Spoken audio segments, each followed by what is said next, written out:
Welcome to the China Desk Podcast, presented by the Federal Newswire, with your host, Steve Yates.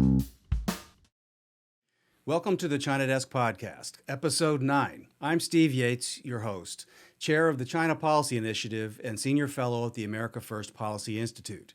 A reminder to our audience for whom we are most grateful. The viewers can watch the China Desk on YouTube, can subscribe to hear all of our interviews on Apple, Google, Spotify, and most other preferred podcast providers. You can always access our podcast at thefederalnewswire.com. My guest today is U.S. Congressman Neal Dunn, representing the 2nd Congressional District of the great state of Florida. Dr. Dunn grew up in an Army family and was stationed to over 20 places before college. After medical school at George Washington, I note because my granddad went to George Washington, he joined the U.S. Army as a surgeon, completing his residency at Walter Reed Army Medical Center, also where he happened to meet his better half, his wife of 30 years. Beyond his service to the country in the military, Dr. Dunn was a surgeon at Panama City for 25 years, founded the Bay Regional Cancer Center, served on the Board of Governors of Florida Medical Association, founded Summit Bank, served on the Board of Directors of Space Florida, and also served as Director of Enterprise Florida. Not your usual background for someone coming to the China Desk, but important because all of these experiences add a richness and perspective to the conversation we're going to have. Now, of course, I'd be remiss if I didn't note that Dr. Dunn and his wife, Leah, are the proud parents of 3 sons and 3 grandchildren. And in the 118th Congress, Dr. Dunn serves on the House Committee on Energy and Commerce, the House Select Committee on Strategic Competition between the U.S. and the Chinese Communist Party, and the Republican Study Committee. So we'll be drawing on both of these important titles of congressman and doctor over the course of our conversation. But for now, let's jump in. Welcome to the China Desk, Dr. Dunn. Well, thank you so much for having me, Steve. It's an honor to be here. I always enjoyed these conversations. Well, we'll see if you feel the same way after we get through the conversation, but I think we've got some areas of overlapping interest I think some really important topics that we want to jump into. But first and foremost, can you talk about, when I went through your bio, you clearly have deep credentials in the medical field, and you've done some important things for the state of Florida. And yet here we are today talking about China and China policy as a major priority for our country, our state. What are some of the top things that you see as coming to the table in this current Congress on China policy and that are your personal priorities? Well, I have to say, when I first ran, I didn't expect to become so involved with China. We're thinking a lot about healthcare and the military and the economy. There was economic problems back then when we first came. We thought we'd get, the military and the economy pretty fixed up. We didn't do such a great job with healthcare, but we had a good try at it. And now it's all war. If you're not fighting in Ukraine, you're in the Indo-Pac. So I have some background that actually helps here. I was stationed in the Pacific by the Army for a number of years and have traveled widely in the Pacific Rim. I know Oceania better than most Americans, so I get a lot of exposure there. Obviously, the banking part of that shows me a lot about economy. In China, right. We've been in an economic competition with China for a long time, and you'd have to say they're way ahead on points. I mean, I've often thought about that, similar to what 9/11 experience was, when people kind of came to the awareness that they declared war on us already, and the only choice left was whether and how we were going to choose to respond. And when it comes to economic competition or economic warfare, whichever flavor you want to call it, that's kind of where the Communist Party has been with us. And they've been excelling. And by the way, it's we are allowing them to load the deck for themselves, and we're pretty guilty of giving away a lot of advantages on the front end. Well, you're singing from my song sheet on that, in that I really do believe that America made the Chinese kind of monopoly manufacturing platform. Go back 30 plus years, it wasn't that way. We did that. They need one of those stickers that said, I did that, right by there. And we can move that in a different direction. I think we need to. The world needs us to do that, not just, we need to do it. It's not just America and self-preservation. I mean, the free world is really have been set themselves up for a lot of trouble, a lot of dependencies on a country that isn't an ally. Well, in recent years, more than ever before, I think this intersection between health and medical, economic, and security all came together on what I think the lessons of the COVID experience should have been. Maybe we can begin by unpacking some of that. I mean, you had a really interesting perch from which to watch all of this come through. I've heard talk among people on Capitol Hill that when medical things happen, occasionally they'll ask a doctor who happens to be a member. Yeah, once in a while they do. Actually, so the Doc Caucus has more than doubled in size since I arrived, and I think it's more than doubled in influence too. We work together, and we do advise a lot leadership on bills, and they seem to listen to us at this point. I think that that's become especially so with the pandemic, let me say that all of the doctors in Congress know that the response to the pandemic was dysfunctional. Yeah. We can say good things about Operation Warp Speed, streamlining the government bureaucracy, and it deserves to be said because the government bureaucracy needed to be streamlined to get an answer. But a lot of the things that came out of the playbook were absolutely contrary to everything we're taught in medical school about epidemics. You do not lock down the population. You do not never use mandates because it undermines the public's confidence in public health. So there were a lot of things that we got wrong that was epidemic 101. Yeah. We could have paid better attention to both diagnostics and therapeutics. Interestingly, I actually worked in the Army Biological Warfare headquarters in the laboratories. Before it was fun. Yeah, before it was cool. Yeah, back a couple of years. It was 2 years, the front end of my career. So before I was a surgeon, I was a bench scientist doing biological warfare research. My goodness. Well, perfect credentials to enter the public policy debate going through what we did. Unfortunately, I think there were so many casualties going through this experience. One was free speech. Right. Another was common sense and the scientific method. How does that happen? I have never seen any disease politicized the way SARS-CoV-2 infection was. It's just, I was appalled to see this become a political, battle. And with such grave consequences, too. But I have to say, I wasn't surprised that Beijing would politicize something. After all, the only thing the Communist Party of China excels at is political warfare and manipulation. Yeah, so they did it. I expected them. I think Americans maybe don't wake up worshiping the World Health Organization or thinking it's some great shakes, but they probably wanted to believe they could trust what they were saying had some semblance of truth, but the manipulation China had there was tremendous as well. They are under the spell of in spite of the fact that America provides the vast majority of the money that supports the World Health Organization, they dance to China's tune, and a lot of what they put out as information was just plain lies. Well, so one of my big rocks in the shoe over the years has been, so China doesn't actually spend that much, but it exerts a lot of pressure on these organizations. We spend a lot, and then we don't exert pressure on these organizations. That's particularly poor allocation of resources. It is. You're absolutely true. Well, what they do, one place that China spends a lot of money is bribing people. Yeah. And bribing specifically parliamentarians. Somehow we're not willing to do government. And that seems to be a very efficient way to deploy your resources. If just watching China. Well, if we go through that experience, what do you think are kind of the top tier public policy lessons learned that are relevant to where we go from here? I mean, we don't want to relive and relitigate what those years of horrible experiences and horrible policies were. But we want to learn. We definitely do. Yeah, there's some things that we need to take home. And the very first lesson, and I want everybody to say, we can never do this again. We shut down the economy, shut down the world. We probably did on the order of $100 trillion worth of damage to the world's economy with these stupid lockdowns. Unbelievable damage.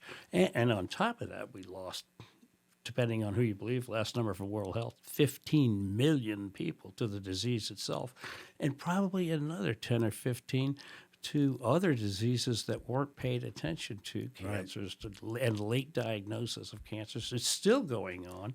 We haven't seen the end of the side effects of these lockdowns and missed medical care and all this. Completely this is agree. a disaster, and we could never do this again. That's the first take-home message.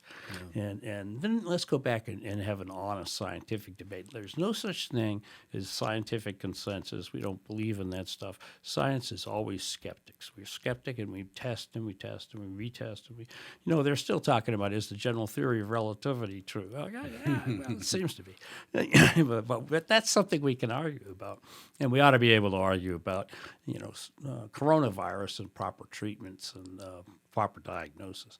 And so these things are all fair game, and we should not be censoring people, censoring doctors. We've seen doctors who've had actions taken against their license, their board certification, just because they literally are espousing factual information about coronavirus that doesn't jibe with the World Health Organization line. Yeah, deigning to ask questions and go where the truth takes. Yeah, we got to be able to have free speech. We have to have free speech, and we should be able to think rationally. And universities could become a place of open, honest debate, disagreement. But we don't have to turn this into censoring. Yeah. Well, I used to think that that's what universities were meant to be. I'm old enough to remember when they were. I remember members of my family serving in Vietnam and getting arrested protesting Vietnam. And somehow we were still a family, and we still talked, and we still went through. But somehow, we sort of lost the narrative on that. And the human cost, again, tying it back to China, it's convinced me that China didn't know that this is the direction that they were trying to push it. To take children in the United States out of school for a year or two, to get family members going after one another. After all, China invented this playbook in the Great Proletarian Cultural Revolution, where they went against religion, they went against family, they broke down on the institutions. There's only authorized speech, and there are these struggle sessions where you have to humiliate the non-conforming thinkers. Very authoritarian. That's right. You're a bad thinker. You're a wrong thinker. So you must be censored. You can't work here anymore. You can't shop here. You can't. And it's a thought police thing. Yeah. And you're right. It's very, very authoritarian, and it is a communist playbook. It is. So we're in complete agreement among ourselves. Hopefully we can bring the rest of the country along that we shouldn't do these things again. I mean, there were so many funerals missed. There were so many treatments missed. Oh, really? These are things you can't really even measure that will have a lasting impact on our culture. Very difficult things to measure. I could wish that we had appropriate diagnostics, which really were existing. We just didn't use them. And to this day, they're not covered by CMS, and just shocking sort of things. And, of course, therapeutics. There's some beneficial therapeutics that you can take off the shelf that we knew, and we had genetic evidence that there were metabolic pathways in the SARS-CoV-2. You remember the reason we call it SARS-CoV-2 is because there was a SARS-CoV-1 20 years before. And we learned some things about SARS back then. Mm-hmm. If you dust off that knowledge, you can get some pretty good ideas about what you should do for SARS-CoV-2. It's a shame that wasn't dusted sooner. Yes. But absolutely right. There was an echo of an earlier experience, which actually should be the scientific method of kind of observing, measuring results, and adjusting, and all of that kind of stuff. If only. Yeah. Well, let's stick for the moment with a medical theme and talk about, COVID clearly was something that came from China. The Communist Party of China willfully lied. It went out into the world. They tried to contain it at home, but they willfully let it out into the world. Yes. Manipulated. We've paid a dear price for it, but it's not the only thing they've let out into the world that's attacking families and communities. Address for a moment what we're dealing with in the United States of America with regard to fentanyl, which I would say is in a similar strain of a willful attack that they know is dangerous. That's right. And they're letting out into the world. So it's worth saying that fentanyl is illegal in China. It's a death sentence if you got caught possessing or selling fentanyl in China to somebody else. So they have their feelings about it, but they don't mind making the fentanyl and sending it to America via the cartels and across our southern border, which is where we get 95 plus, I guess, percent of all of it comes from. So they're amused at seeing us use fentanyl, and the cartels make money selling us fentanyl, and Americans dying. It is the number one cause of death for Americans between 18 and 45, fentanyl overdose.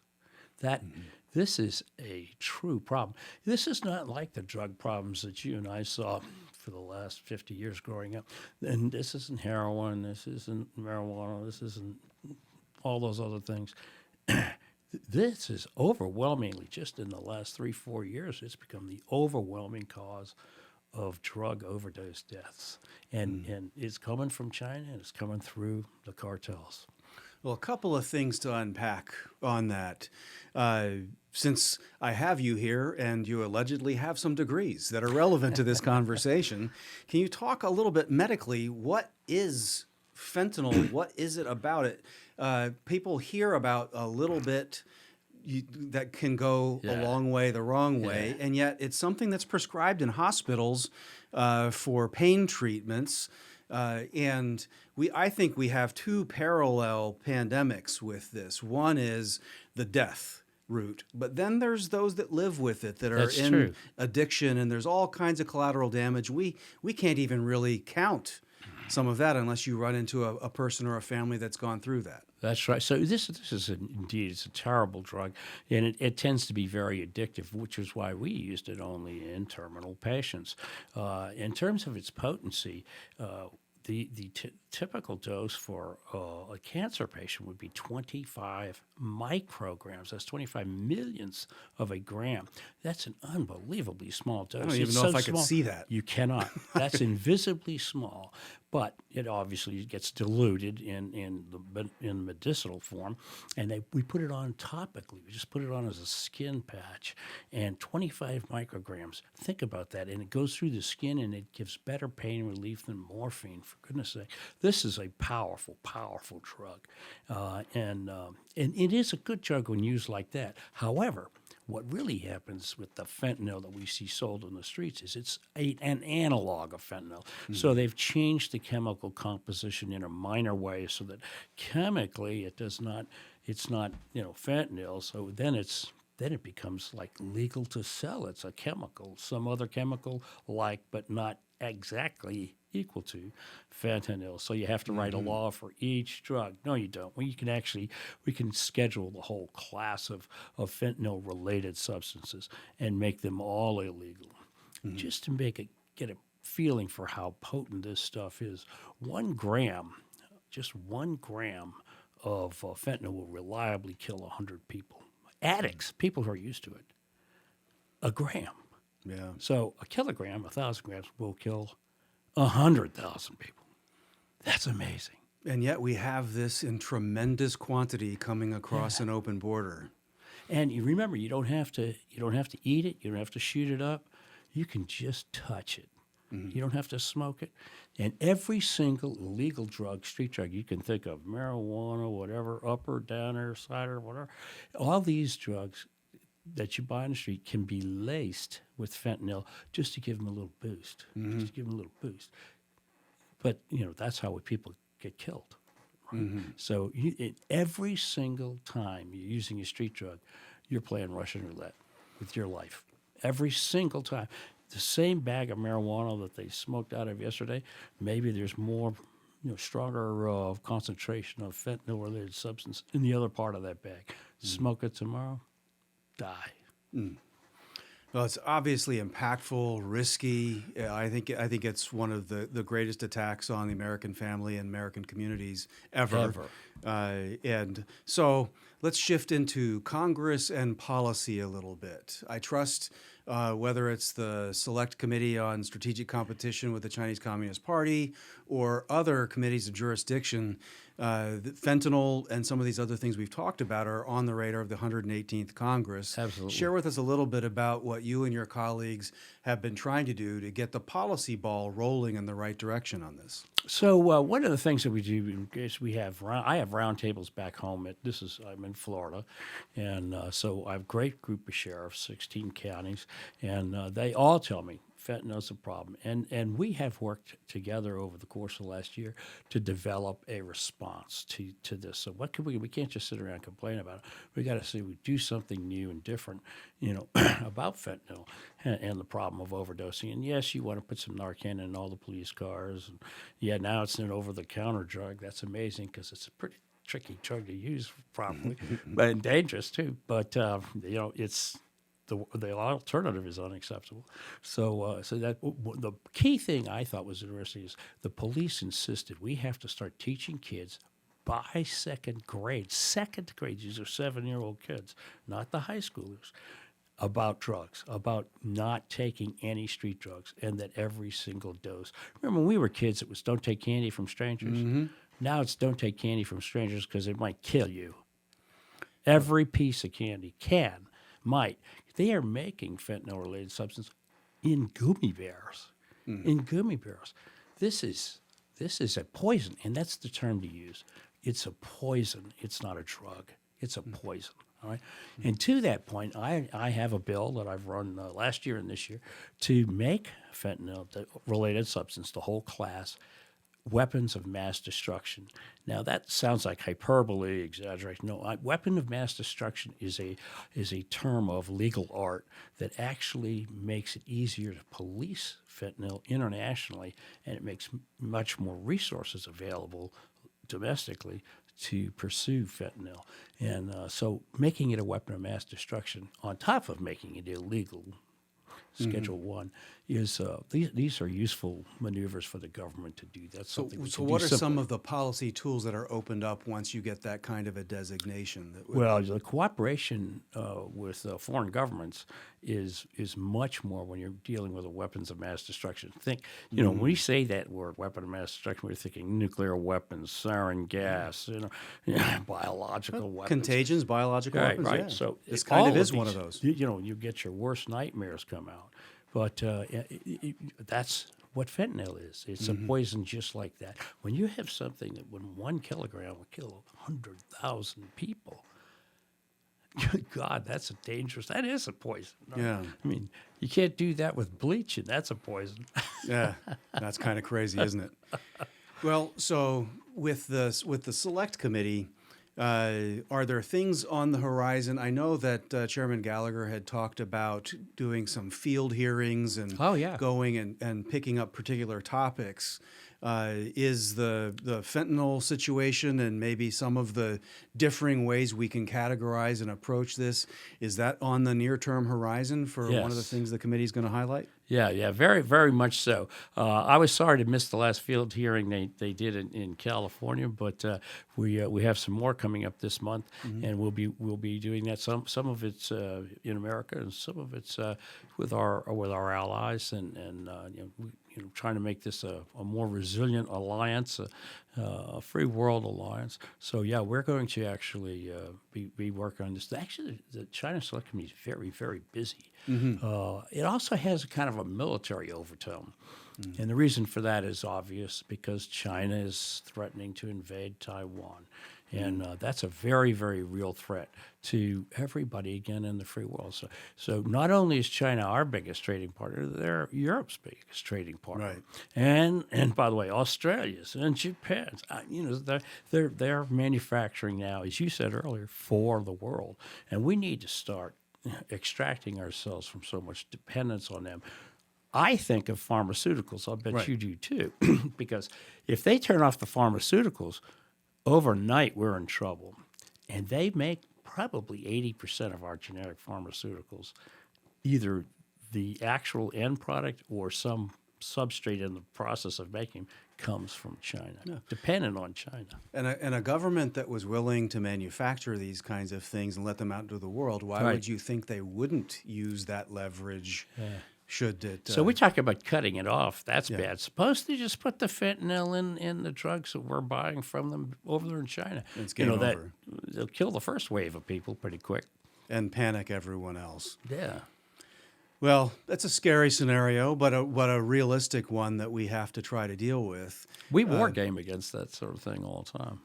Well, I saw that there was some coverage about some different war games for the Select Committee, and then the U.S. government broadly has war games on biological kinds of things, homeland exercises, but then also the military war games play out. I think definitely we need to be investing in some time to think through what our first, second, and third moves might be, because at least from my point of view, I've watched the development of modern China for most of my career. I've never been much of a fan of the Communist Party of China along the way, but at past times, their leadership seemed to be a little bit more humble about what they were trying to do in the world. And under Xi Jinping, I think we're dealing with a very, very different kind of communist China. You are looking at a real inflection point in history here.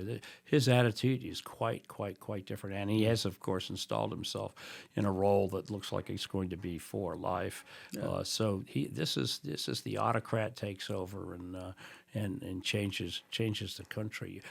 We gained a lot. We spent a lot of time when I was in the Army thinking about China and biological warfare, because they have never been signatories on the international laws about biological warfare. Yeah, they'd like to be free to play with this. They are free to play with it, and they do it, and we know it. We read their published data on biological warfare agents. Well, they don't value human life, human dignity, ethics, transparency, accountability. And I can improve that, too. Yeah, all things you would like to have in play when you're dealing with sensitive biological or military technologies. But we think back into how we do what we do. I would have thought that the Tiananmen Square massacre would be a real shocking thing for America to maybe adjust how it approaches China policy. But it didn't really result in that much change. I thought that coming after 9/11, looking at the world differently, maybe it would also cause us to step back and look at what role China was playing, because immediately after 9/11, they began politicizing the Uyghurs and their minority Muslim population, trying to call them terrorists. They seem to be more vested in the political attacks they wanted to engage in than what the world really needed for security. Then, of course, we have financial crises where China plays a role. Absolutely. And none of this seems to wake everybody up. We have a different kind of trade debate that unfolds after 2016. People kind of agree that unfair trade practices took away manufacturing. Yeah. You think, well, that might be enough to change. And then there's the pandemic that poisoned and took money and everything else. You thought that would be enough. But are we really moving toward a different approach to China? One of there's two big concepts that I think we play with at the China Desk and a Federal Newswire in the conversation. One is decoupling. And I would argue Xi Jinping has been leading the Communist Party of China to decouple from the West. Yes, they're not very dependent on us. We seem ticklish about advocating this for ourselves, but their train has already left the station on this. And the other is a notion of reciprocal privilege. You might call it the golden rule, but basically what they don't allow us to do there, we shouldn't be allowing them to do here. If we can't buy agricultural land in China, or our farmers can't, then they shouldn't be able to buy ag land in the United States. Especially ag land right next to a military base. We saw that in my hometown. They tried to buy, there was a paper mill that had a port, a deep water port, right? It was part of the paper mill. And it was 1 mile directly across the bay from a big Air Force base. And they were the first people to come in and put a big bid on that paper mill. So it's a little company called Nine Dragons. And I kind of tell you, you ever thought they'd have been more subtle, in right?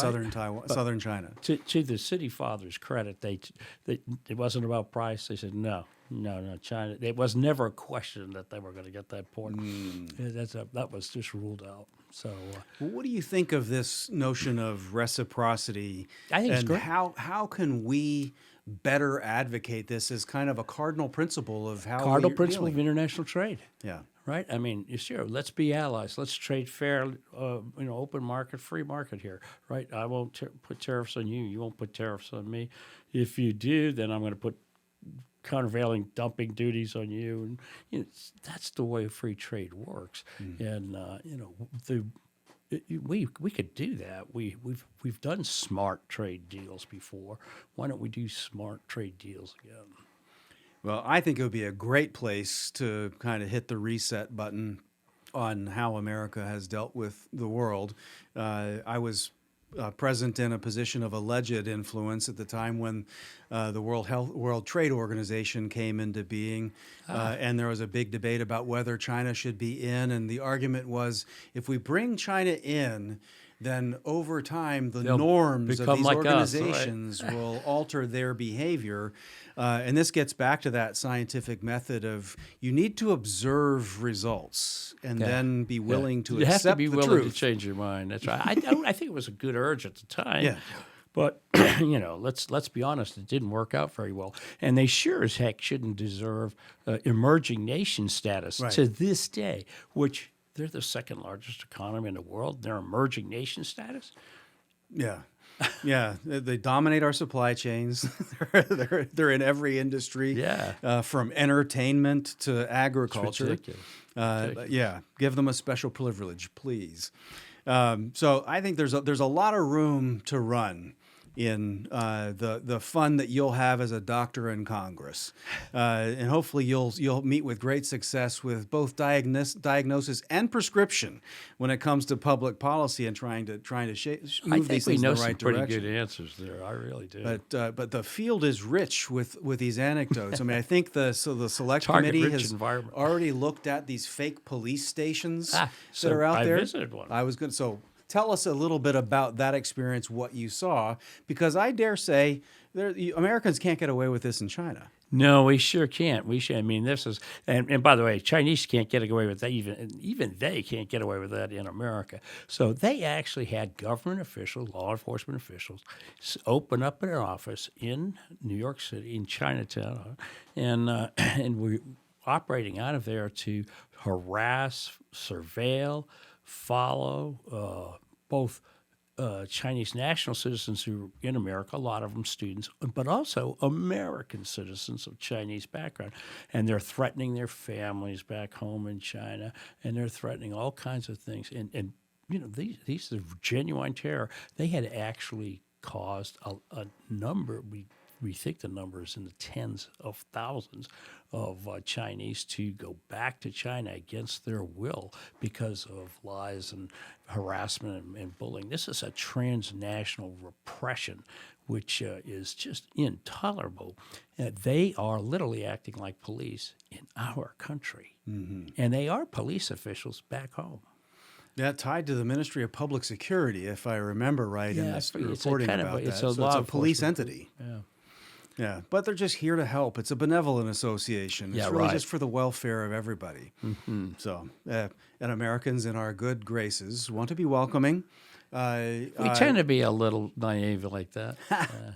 Well, that hits at another issue that is, I think, a long-term challenge for us as we look at China under the Communist Party. The Communist Party is not an ethnicity. But as an entity, it sure does racially profile people around the world. Yes. And they go after their nationals as they see it, and try to push them to be more loyal to the country from which they came than the country that they have residence, maybe even citizenship. And maybe multi-generation citizenship. I think for Americans, I think that's a real hard challenge because we want to be very tolerant. If they want to be, and they make the test. Right, but they clearly don't have our best interests at heart. So let's talk for a minute. We don't have a lot of time left, but there's two big categories I'd like to give you the bat and let you swing away on. One is TikTok. This is something that's come up. It's come up in this Congress. I'm sure that you're getting questions from your constituents, and talk to us a little bit about what you see as the kind of the national security concerns with a platform and technology like TikTok. So there are national security concerns with this, undoubtedly. We know that they have actually used TikTok platform to follow individual American government officials and to extract from that intelligence about what's being done. And so they know this person, they know what they do, and they know where they are and where they repeatedly go in. And that's spying right there. So that's against the law, and we know they've done it. It's been proven. It's ironclad. They've done a lot of nefarious things like that. But one of the things they do is they use misinformation and this sort of clickbait thing to poison the kids. Now, I went through that as a grandfather, right? Mm-hmm. So my son found his sons, my wonderful grandsons, playing on TikTok. And this is several years ago, probably. I'm not sure exactly how many, but it was long before we were talking about it in Congress. And he put his foot down. Gee, there's going to be no TikTok in this house. So, and it was really bad. I mean, he convinced me. He talked to me about it, and I didn't know. I've never really actually looked at it, but he convinced me it was bad news. And now we know from hearing many other countries around the world are looking at this and banning it. States in America are banning it. You darn sure shouldn't be on any government, phones. Right. So I think that there's TikTok has behaved so badly. I think they are actually going to be out. We had the CEO of TikTok in front of our hearing for 5 hours, and interestingly, very, very bipartisan attack on TikTok. So this is, I think their days are numbered. Well, I think to me, again, it goes back to that reciprocal privilege. Right. They have an algorithm at home that is amplifying stories that lead to productivity, aspiration, progress, success, science, all that stuff. And the algorithm that's out there in the world is something I would say with lesser moral objectives, looking to sow division, accentuate contention, distract, demoralize. Undermine family, undermine faith, whatever things there might be. And so, from my point of view, I say thank you for what you're doing and what your colleagues are doing to raise awareness on this. Now, the next policy issue that I want to jump into, we talked a little bit at the outset, but I want to bring it home, and it's kind of China and the Mexican cartels. Okay. We've talked about the border. And we know things are coming across. But I would be grateful if you could share what your thoughts are, the things you're hearing from people that explain why would China be doing this? Well, that's there's why kill your customers? So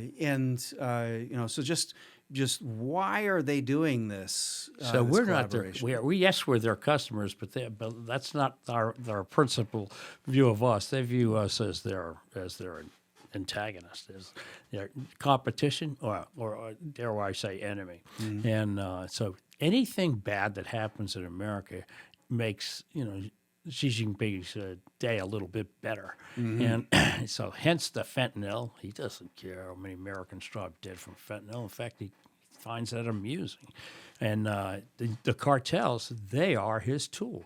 Mm-hmm. The cartels are really, really, really fighting against America. I mean, they want the money, and boy, do they make money. If you look at every human that comes to the border, 200,000 a month. Just say it's wrong. It's probably 300,000, but let's just say 200,000. Multiply that times $8,000 each for the cartels allowing them to get there.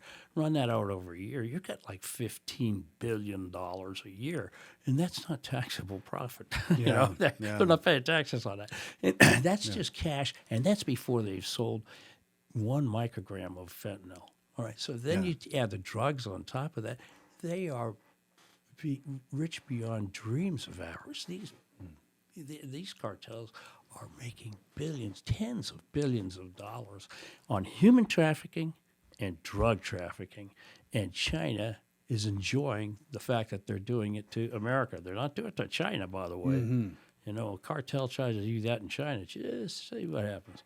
Yeah, I would love to see that test case. Well, there's another element to that kind of illicit triangle that we had a previous episode with a guest that was looking at money laundering.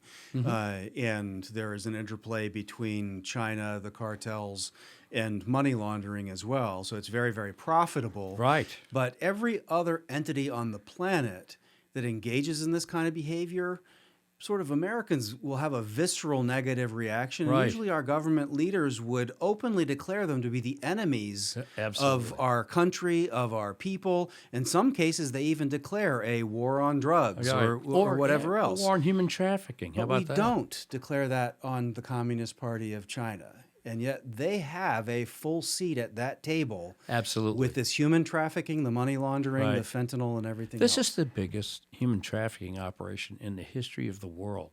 You don't like slavery? Well, these people are enslaved. Why? When they come to America, they still owe the cartels.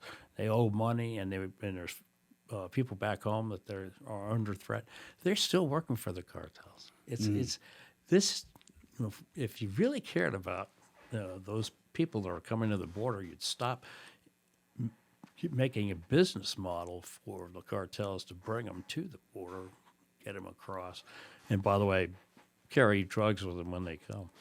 Yeah, well, it's kind of a bit of a magical mystery tour, the arc of the conversation, talking about health and then getting back to cartels and somewhere along the way talk about national security. But Dr. Dunn, I want to thank you for bringing your perspective and the good hard work you're giving the American people in the 2nd Congressional District in Florida in the U.S. House of Representatives.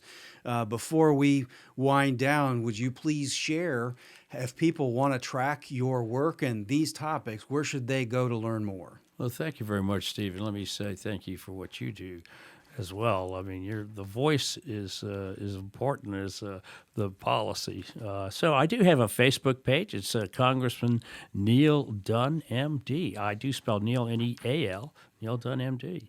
And also a Twitter account, Dr. Neal Dunn, FL2. Excellent. Well, I encourage everyone to follow up and continue the conversation. If you enjoyed today's China Desk conversation, please tell your friends, encourage others to subscribe on YouTube or at your preferred podcast provider. My name is Steve Yates. I can be found on Twitter at YatesComms, YatesComms. And you can find all of our product and information at thefederalnewswire.com. Again, I want to thank you, Congressman and Dr. Neal Dunn, for joining us today. Until next time, I'm Steve Yates, your host here at the China Desk. Thank you for listening to the China Desk podcast, presented by the Federal Newswire and hosted by Steve Yates. Check out the Federal Newswire's family of websites, as well as their social media stream.